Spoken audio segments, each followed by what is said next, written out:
Welcome. No, I'm sorry. I'm just kidding. Welcome to King's World. What do you know, fellas, and all you ladies out there? We're picking up steam. It's just going forward, and we're getting more and more popular. So many haters are coming out. You know, I know when things are going well, when the fat comments and the puffy face comments and the small arm comments, when all those things start coming, I know I'm doing something right. So thanks again, you douchebags. Keep them coming.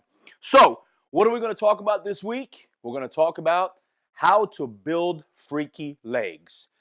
So I got into a little bit of a tussle, me and Dorian Yates, with Generation Iron 3. We kind of were a little bit hard on all the physique guys. Well, listen, I tell the truth. They asked me a question, and my response was 100% exactly what I felt. I'm not saying that I don't appreciate or I don't respect the physique guys.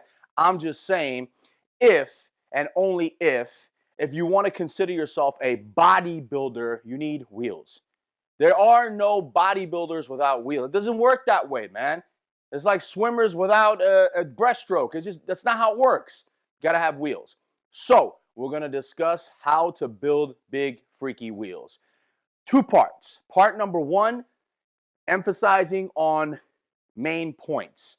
What, when, where, how, all that stuff we're going to discuss. But right now we're going to discuss what needs to be done, and then I'm going to tell you one of my routines. I have several, but I have one that really, really works, and it's packed on some serious size on myself, on my training partners, and most of my clients. So let's get started. How to build big, freaky quads.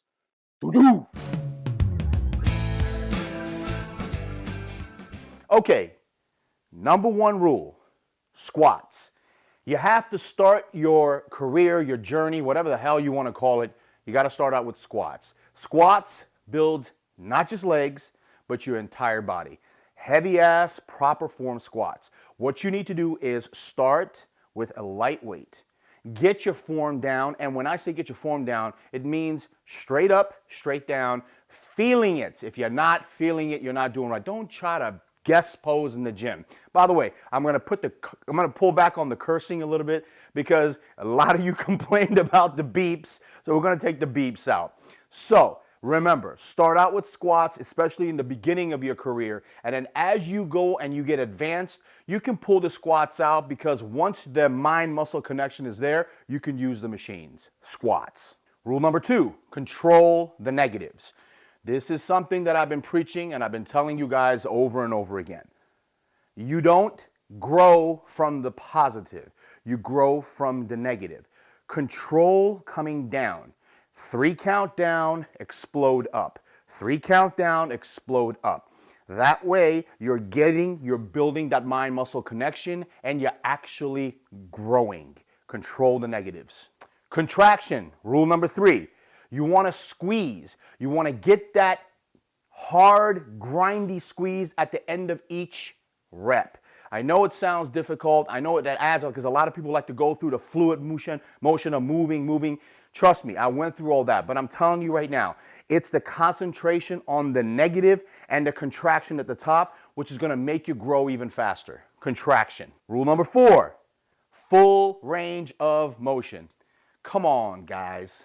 For the love of God, how many people do you know in the gym put 16 plates on the leg press, come down an inch and come back up? Or put on 4 or 5 plates on the squat rack and come down about an inch and come back up? You're not building. That's called fake weightlifting, okay? That's not bodybuilding. Bodybuilding is when you come full range of motion, ass to the floor, knees to the chest. Full range of motion means full muscle development. Rule number 5, train for the pump.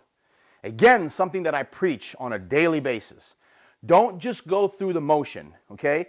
I can grab 200-pound dumbbells and rep out, with some help, incline dumbbell presses. But all I'm doing is tearing up my shoulders, tearing up my elbows, and hurting myself. It's not doing anything for me. I drop back to 140s, 130s, and I rep them 15, 20 reps. get my training partner to push me through the force reps. That's called bodybuilding. You got to train for the pump. If you're not getting pumped up, you are not bodybuilding and you're not doing this correctly. You should always get pumped up. And the final rule, use exercises that you feel, okay? Don't just do what you saw on the internet, what Jay Cutler's doing or what Dexter Jackson is doing. Do exercises that you actually feel. Everybody's different. Every structure is different. Everybody likes certain exercises. There's some people that don't like certain exercises. You have to find out. This is the trials and tribulations of the sport of bodybuilding. You have to get in there and find out what works for you. Do what feels right. So there it is. Now, here is one of my leg training routines. Here we go. Okay, you always want to start with a warm-up. Yes, when I was 21 years old, I would go out and party Friday, Saturday, come back, squat, and not sleep for 3 days. You know what? Can't do that no more. Just can't do it no more. What you have to do is you got to be smart. The people who last long in this sport, AKA Dexter Jackson, smart. They train smart. Heavy, hardcore, but smart. Warm up with 10 minutes of the bike, treadmill, whatever you like, just to get the blood flowing. Number 2, leg extensions. I like to immediately go to the leg extensions again because I get the full contraction. When I do the extensions, when I used to do extensions towards the end of my workouts, I just wouldn't feel that contraction at the end. I was too pumped up. So at this point, I'm ready to rock and I'm going to go. Now, there's 2 different types of extensions. Full range, full blasting, up, down. I call it the branch Warren style. Hardcore, fast moving. Yes, that works if your body reacts and you feel. Remember that word again, feel. Or I like to do the pause, hold. What I do is I get my training partner to stand in front of me. I come down, I tap the bottom, and I come explode all the way up, and I hold it for 2 seconds at top. My training partner puts his hands under my feet, holds me at the top just a little bit until I get even more of a contraction, and I come back down again. Leg extensions, hardcore speed, or pause at the top. They're both effective. Third exercise. Some weeks I like to do the hack squat. Some weeks I like to do the Smith machine front squats. It just depends on the feel. Usually I look at which machine is being used, and if I see somebody that is taking up one machine, I just lose interest and I go to the other one. It's just how I feel. I'm very instinctive when I get into the gym.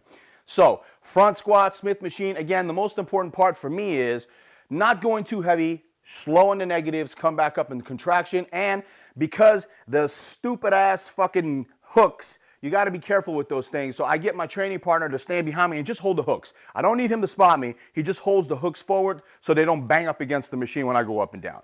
Hack squats, again, you read 1,000 different ways. Keep your feet together, keep your feet apart. Okay, experiment. Get your ass under there and see which you feel more. Again, comes back to the word feel. Me personally, shoulder width with my toes slightly out. I feel those the most. Again, slowing the negatives, come up, boom, contraction, hack squats. Next, we come to King Kamali presses. The infamous King Kamali presses. If you are one of my students, my prior students, my athletes, my current clients, you know the torture of this exercise. I'm going to break it down for you right now. What's a King Kamali press? Okay. First, you start out on the leg press, feet low on the platform, feet touching, knees touching, come down with a 3 count. When I say come down, I mean you come 3, 2, 1, knees touch the chest. When the knees touch the chest, then you come back up with a slow 1 count. That's 1. You're going to do 10 of those. When you finish that, heels touching, toes out, knees slightly out. Same concept. 3 count down, 1 count slow up. Then you go East Coast, West Coast. Toes slightly out, knees go out when you come down. 3 count down, 1 count up. Now, by this time, 99% quit. They don't do it. They can't handle it. The burn, it feels like matches on your quads. It is unbearable pain, but you got to keep pushing through. You need 2 good, strong training partners who can motivate you.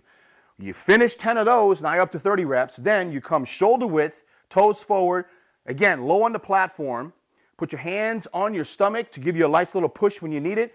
20 speed reps, full range. That is one set.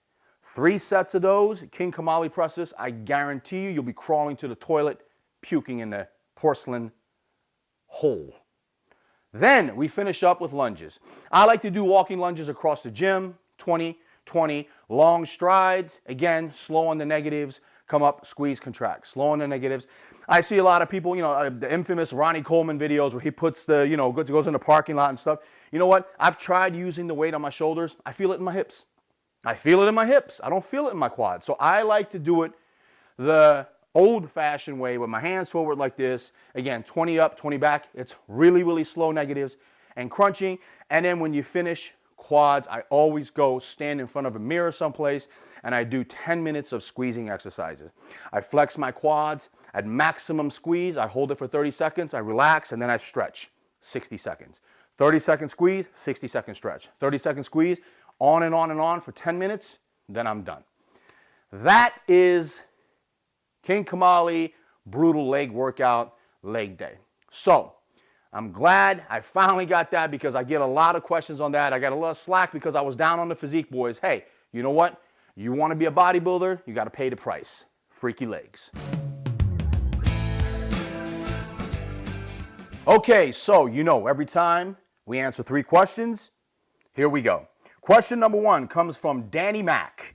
Danny Mack says, okay, do you think Ashkenani deserved his New York Pro 212 win this past weekend? Okay, so normally if I'm not there, I always go by the pictures. I always tell my opinion, say my opinion anyway. But folks, this time I was there. I was sitting in the front in the VIP section, sitting next to all the pros, all my peers and friends in the industry.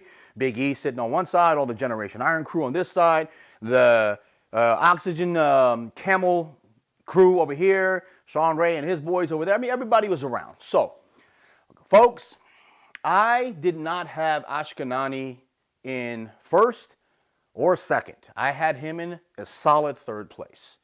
And it all, I don't know how else to say this. Listen, folks, symmetry, muscularity, cuts, presentation, conditioning, it was all Eduardo. Eduardo had this, it was not even, in my eyes, it wasn't even close. And I'm not going to mention all the other names of the other athletes sitting around me, but nobody had him winning. Nobody. Professionals, amateurs, fans, Joe the plumber, whatever the hell you guys want to do, nobody had him winning. I can't explain to you what happened. I've heard a few theories here and there about New York judges like freaky, freak. But to be honest with you, Ashkenani didn't look like a freak to me. He looked like a guest poser. Eduardo looked like a freak because I know from personal experience what it takes to get into that condition. That was impressive. Eduardo, I had him winning easily. Question number 2 comes from Tank Williams 09. All right, Tank, what you got? King, who's your favorite bodybuilder of all time? Why? Okay, Tank, I got a few, but there's one that sits on top of a mountain by himself, and then I'll give you my, my supplementary awards too. So my favorite bodybuilder of all time, it has to be Lee Haney. Why Lee Haney? Because he was the first when I was coming up in high school. It was Lee Haney. No one can beat him. It was a foregone conclusion. He was that far ahead of everybody else. The first man at my height, at 5'9.5", 5'10" that used to compete at 240 to 250 pounds. It was unheard of back then in the mid 80s to the late 80s. Lee Haney just changed the sport. Class, symmetry, muscularity, tiny waist, the mass, everything you can imagine. And to this day, Lee still looks like a bodybuilder, is still doing and living the lifestyle, and I have tremendous respect for the man. And I have a personal, story with Lee too. When I won the Nationals in 1999 and I walked off stage, it was Lee Haney standing there, and he's the first person to greet me and say, "Congratulations, you're going to be a star." He actually said that to me when I walked off stage. And you know, if you could bottle up some words and save it in a safe somewhere, I would have. But that was one of the most amazing moments of my life, that my hero said to me that I was going to be a star. So Lee Haney. As far as fun and craziness, man, if you knew me in high school, Kevin Levrone, Phil Hill. Now, you guys might know who Kevin Levrone is, but you might not know who Phil Hill is. Phil Hill, the greatest legs on any bodybuilder of all time. Platts, awesome. Paul DeMeo, rest in peace, awesome. Nobody came close to Phil Hill. I used to have his pictures in my locker, and I would say, my God, I didn't even think he was a human being. I didn't think he was even possible. You know, Phil Hill. Lee Haney, Phil Hill, my favorite. Okay, and the last question comes from Imanzi. And Imanzi asks, when is the best time to take CBD? Okay, CBD. So, best time to take it, my answer would be right after finishing training and right before sleep. CBD is a derivative of the cannabis plant. You have THC and you have CBD. THC is the psychoactive, obviously to get you high, illegal, all that nonsense. And then you have CBD with all the benefits: anti-anxiety, anti-inflammatory, relaxation, good for your skin. I mean, the million different positive attributes of CBD. For me personally, 100 milligrams immediately after I finish training, right in the locker room, and 100 milligrams about 30 minutes before I go to bed. The best sleep of my life, and I recover like a Wolverine. I just absolutely love it. Out there, if you're listening, letting you know, you have to understand that this is the next revolution. This is what's right now going to take bodybuilding and take recovery to the next level. If you don't know about CBD, do your research. Okay, guys, thanks again. King's World. And, you know, I had Amin on a couple of times.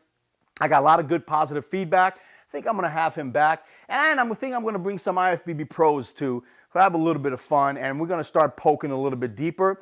And I promise you guys out there who want to hear the crazy stories, I'm going to give you more stories of my IFBB adventures. And as always, thanks to GI, and peace.